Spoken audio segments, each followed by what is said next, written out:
भगवान। एक सेन भक्त नाम के बहुत उच्च कोटि के महापुरुष हुए हैं, सेन भक्त उनका नाम था। वो जहां संतों को देखते थे तो भूल जाते थे मैं किस काम के लिए जा रहा हूं, क्या मतलब इतना प्रीति। जब जिसको भगवान से प्रीति होती है उसको भक्तों से अवश्य प्रीति होती है, और जिसको भक्तों से प्रीति होती है भगवान उसके अधीन हो जाते हैं।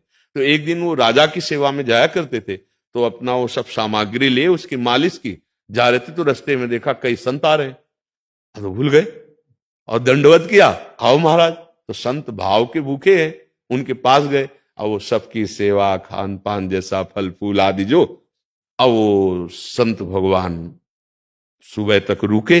जब वो सुबह गए तब उनको होश आया कि राजा तो इंतजार ही करता रह गया उसकी मालिश का।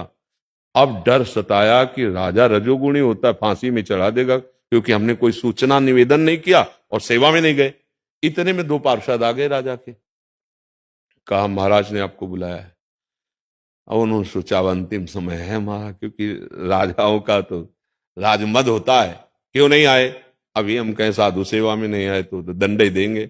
अंदर से अपने भगवान का स्मरण करते हुए कि जो भी होगा हाँ भगवान मंगल करेंगे, और वहां पहुंचे। अंदर राजा बहुत प्रसन्न मुद्रा में बैठे थे। आओ सेन, कल तुमने जैसी सेवा की ऐसी मुझे जिंदगी में सुख नहीं मिला,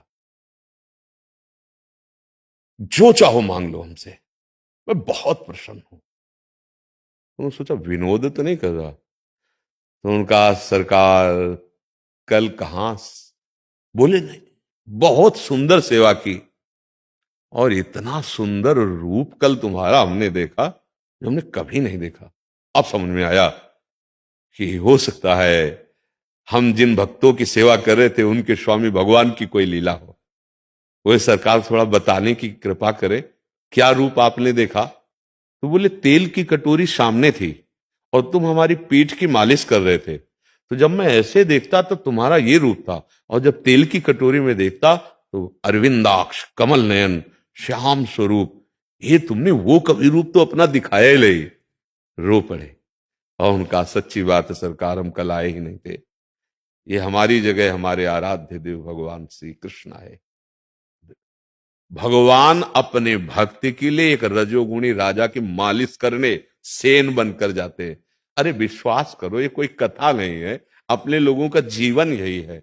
और आज तक जिसने, इतिहास साक्षी है, भगवान का आश्रय लिया, हाँ कभी अमंगल नहीं हुआ।